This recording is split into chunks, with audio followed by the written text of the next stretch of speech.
Ассалаумағалейкум достар. Сұрақ-жауап айдарын жалғастырамыз. Бүгінгі біздің сұрағымыз: тендерде тамыр-таныстың маңыздылығы қанша дейді. Тамыр-таныстың маңыздылығы, егер сіз үлкен суммадағы, мысалы үшін 100 миллион, 200 миллион, 300 миллиондық, миллиардтық тендерлерге қатысатын болсаңыз, онда тамыр-таныстың маңыздылығы болады сол жерде. Көбінесе сондай үлкен тендерде, үлкен суммадағы тендерлерге сондай таныстар арқылы ұтып алып жатады. Ал 10 миллионға дейінгі тендерлерде тамыр-таныстың ешқандай да керек жоқ. Мысалы үшін баға ұсыныстары, аз суммадағы ашық конкурстар, мысалы оларға ешқандай таныстың қажеті жоқ. Өйткені 10 миллионға дейінгі баға ұсыныстарының тендерінде ол жерде таныс ұтып алу үшін ешқандай таныс керек емес.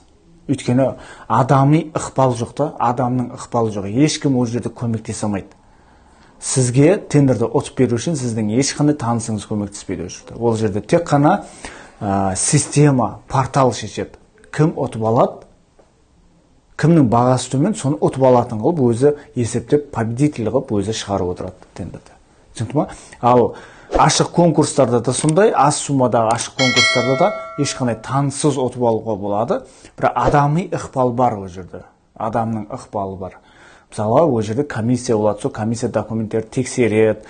Сол кезде олар жаңағыдай бір заңсыз әрекеттерге көшуі мүмкін. Бірақ сіз ол жерге арыз жазып, немесе жалобы жазып, сол тендерді қайтадан дұрыстап өткізуін, ана жерде заңсыз әрекеттердің болып жатқанын жалобы етіп жазсаңыз, ол тендерді қайтадан отмена жасап, қайтадан переобъявлениеге шығарады. Немесе сізді победитель қылады сол жерде. Түсінікті ме? Мына бұл тамыр ақша істеймін, тендерден көп ақша табамын деген кісілерге 10 миллионға дейінгі тендерлер жетеді ол.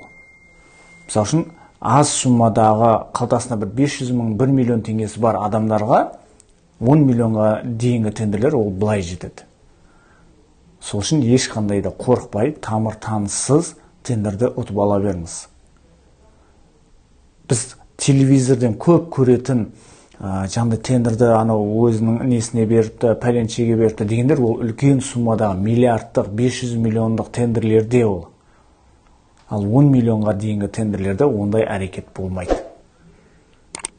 Егер видеолар, осы алдыңғы видео, осы видеолар сіздерге бір пайдасын беріп, немесе бір сіздерге бір жақсы бір білім алып жатқан болсаңыздар, ондан лайк басыңыздар. Лайк бассаңыздар, келесі біздің осындай сұрақ-жауап айдарымыз, онда сізге ең бірінші шығатын болады, лайк бассаңыз. Одан кейін астына комментарийге өзіңіздің сұрағыңыз жазыңыз. Нені білгіңіз келіп жүр, қандай сұрағыңыз бар, келесі жолы мен сол сіздің сұрағыңызға жауапты осындай видеомен сұрақ-жауап айдарында сізге жауап беретін боламын. Сәттілік.